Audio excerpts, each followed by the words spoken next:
Hello, hello, hello mon ami. Donc bienvenue encore à toi qui m'écoute dans ce parcours pour t'aider à vivre ton équilibre au quotidien.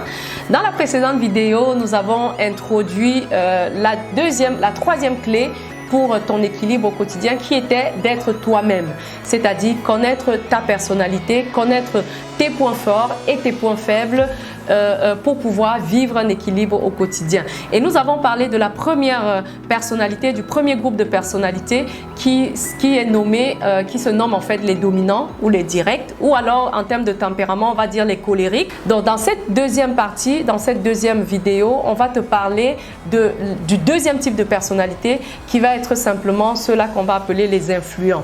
Donc reste scotché parce que là, on va te donner les détails sur tes points forts, tes points faibles, et il faut savoir une chose, dans la vie, on réussit en s'appuyant sur ses points forts et on travaille à équilibrer ses points faibles, parce que ce qui te permettra de réussir et surtout d'être excellent, ce sont tes points forts. Ce sont des personnes en fait qui sont très sociables, qui sont très enthousiastes, des personnes remplies de créativité, remplies donc ce sont des personnes qui sont très enthousiastes, toujours très positifs, toujours enclins à encourager les autres, qui aiment beaucoup le relationnel. Donc ils aiment rester avec les amis, elles aiment papoter, elles aiment très souvent se sentir valorisées, elles aiment prendre le devant parfois dans le jargon du quotidien. On va dire que parfois ce sont des personnes qui parlent trop et qui en fait parfois peuvent construire l'étage avec la bouche et après on ne voit pas les résultats. Donc c'est un peu ça, c'est de dire ce sont des personnes en fait qui sont très extraverties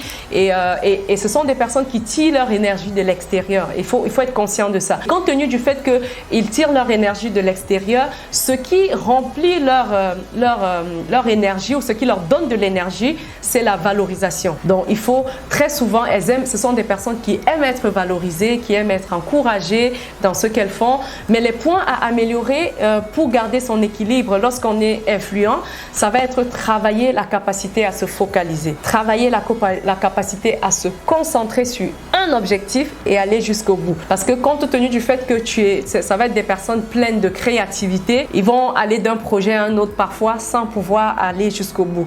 Donc il faut travailler la focalisation, travailler la persistance, la persévérance et surtout la capacité à atteindre ses objectifs. Un élément aussi qu'il faut améliorer lorsqu'on est influent, c'est justement ce côté-là de savoir que les personnes autour de toi ne vont pas toujours apprécier ton enthousiasme au même niveau. Donc il faut travailler la capacité à s'auto-motiver. Ça veut dire que si on ne t'a pas forcément félicité lorsque tu as fait quelque chose pour pouvoir, qui pour toi est super, c'est super méga bien, si on ne t'a pas encouragé, on ne t'a pas félicité, c'est pas grave. Il faut que tu puisses t'encourager toi-même pour continuer à avancer. Sinon, rapidement, ce sont des personnes qui peuvent se décourager. Ce sont des personnes qui n'aiment pas les conflits. Donc, la plupart du temps, quand il y a des conflits, ça va être des personnes, ça va beaucoup les toucher émotionnellement parce qu'elles sont très relationnelles. Elles aiment garder les amitiés, elles aiment garder les relations. Donc, du coup, ça peut les déstabiliser. Donc, si tu te retrouves dans ce groupe de personnes-là, voilà un peu les astuces pour pouvoir garder ton équilibre au quotidien. Mais surtout, sois toi-même. Sache quels sont tes points forts, quels sont tes points faibles, mais sois toi.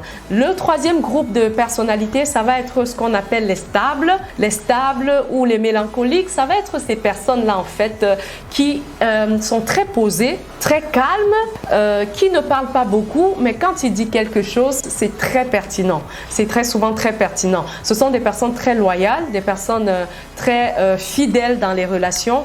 Ce sont des personnes justement dans le groupe, parfois pour reconnaître quelqu'un qui est stable, on va dire c'est cette personne vers qui tout le monde vient souvent se confier parce qu'il a cette capacité d'écoute et cette capacité naturelle à conseiller des gens et à leur donner des orientations. Donc ce sont des éléments en fait qui te permettent de savoir si tu te retrouves dans cette catégorie ou dans ce groupe de personnalités. Et un des points faibles de cette personnalité, ça va être ce côté-là de ne pas toujours prendre des décisions soi-même. Ce Ce sont des personnes qui parfois ont besoin d'impulsion, qui ont besoin toujours de demander l'avis des autres pour prendre des décisions. Ce sont des personnes qui n'aiment pas des changements, ce sont des personnes qui n'aiment pas le changement. Donc quand il faut faire des changements, parfois il faut se rassurer que voilà, on les a préparés et tout.